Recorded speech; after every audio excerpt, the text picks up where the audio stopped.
Welcome to my Santhosh vlogs. இப்போ பார்த்தீங்கன்னா நம்ம திருச்சியில் தான் குடியிருக்கேன்.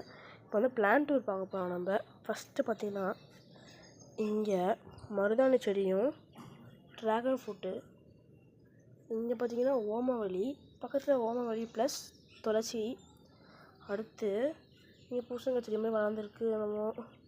அடுத்து பார்த்திங்கன்னா நம்ம பையன் உயரமாக வளர்ந்து இப்போ வேப்ப மரமாக பெருசாக வளர்ந்துருக்கான். அடுத்து இங்கே ஒரு மருதாணி, இங்கே ஒரு மருதாணி ப்ளஸ் ட்ராகன், இங்கே வெறும் மருதாணி ப்ளஸ் இங்கே ரொம்ப அழகு செடி. மேலே பார்த்தீங்கன்னா நெல்லிக்காய் செடி. அடுத்து இங்கே வந்து இது கருவேப்பிலை செடி. இது சில புண்ணெல்லாம் வளர்ந்து கிடக்கு. இது என்ன செடின்னு தெரிஞ்சால் கமெண்ட் பண்ணுங்கள். அடுத்து இது கற்றாழை செடி. பார்த்தீங்களா இங்கே வியூ பார்க்க எப்படி இருக்குது பாருங்கள், அப்படியே காற்றடிச்சு. இந்த வீடியோ பிடிச்சிருந்தா லைக் பண்ணுங்கள், சப்ஸ்கிரைப் பண்ணுங்கள், மறக்காம நம்ம சேனலை சப்போர்ட் பண்ணுங்கள். பாய்.